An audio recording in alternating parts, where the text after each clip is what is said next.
Hai Sobat Sehat, kembali lagi di Ruang Sehat, ruang seputar informasi kesehatan. Siapa di sini ayah bunda yang bingung dengan banyaknya jenis sekolah usia dini untuk anak? Kira-kira jenis apa ya yang cocok untuk si kecil?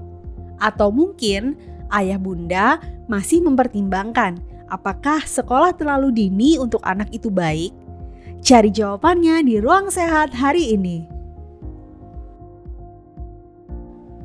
Berbicara soal pendidikan untuk anak, pasti orang tua ingin memberikan yang terbaik ya. Apalagi saat ini pendidikan berkembang pesat seperti teknologi, muncul banyak sekali ragam jenis sekolah usia dini untuk anak, dari jenis yang familiar hingga yang asing. Apa saja perbedaannya?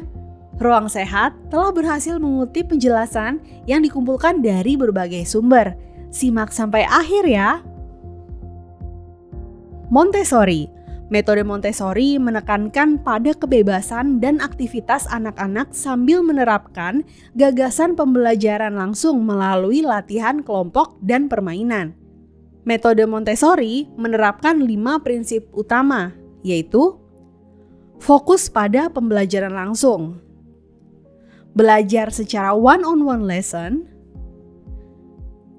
peran guru sebagai pembimbing dan menyediakan sarana belajar, ruang belajar yang mendukung dan nyaman, dan sekolah membebaskan anak untuk memilih.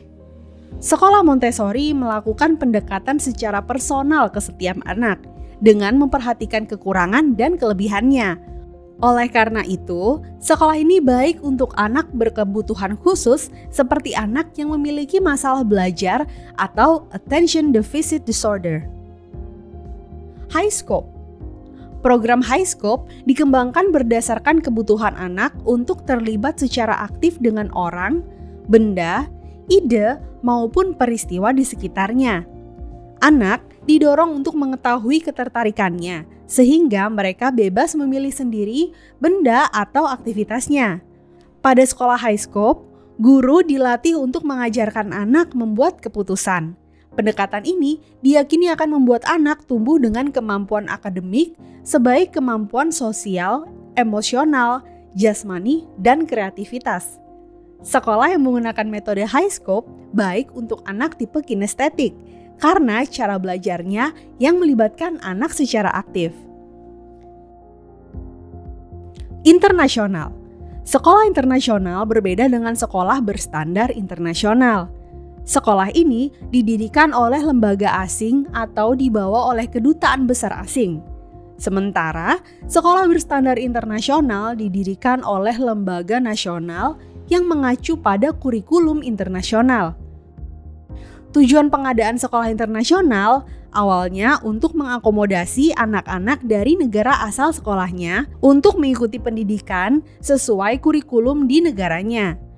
Namun, ayah bunda tidak dilarang kok untuk menyekolahkan anak di sini. Tapi jangan kaget dengan kurikulum yang berbeda dengan sekolah nasional ya. Apabila Anda merasa anak akan bersekolah di luar negeri pada jenjang pendidikan berikutnya, sekolah internasional bisa menjadi pilihan yang tepat untuk mempersiapkan mentalnya sejak dini. Sekolah berbasis alam. Sesuai dengan namanya, sekolah ini menggunakan alam sebagai media belajar.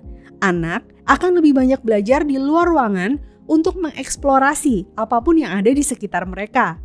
Belajar di luar ruangan dipercaya mampu menumbuhkan rasa cinta lingkungan, sehingga mereka akan terbiasa peduli pada lingkungan. Kecerdasan anak usia dini masih berkembang sampai terlihat stabil di sekolah lanjutan. Sekolah berbasis alam cocok bagi ayah bunda yang ingin anaknya memiliki kecerdasan natural ya. Sekolah berbasis agama. Sekolah ini mengajarkan kehidupan sehari-hari berdasarkan ajaran agama. Anak diajarkan beribadah, mengenal kitab suci, dan segala sesuatu yang ada di dunia ini sebagai ciptaan Tuhan. Sekolah berbasis agama bisa menjadi tempat belajar jika ayah bunda ingin anak lebih dekat dengan Tuhan. Nah, itu tadi jenis-jenis sekolah untuk usia dini yang sudah ditawarkan secara komersil di Indonesia. Jadi, kira-kira mana ya yang cocok untuk anak ayah bunda? Tapi, sebelum mengambil keputusan, ayah bunda tahu nggak kalau ada dampak positif dan negatif dari keputusan menyekolahkan anak pada usia dini? Simak penjelasannya di segmen berikutnya ya. Ruang Sehat akan kembali setelah jeda berikut ini.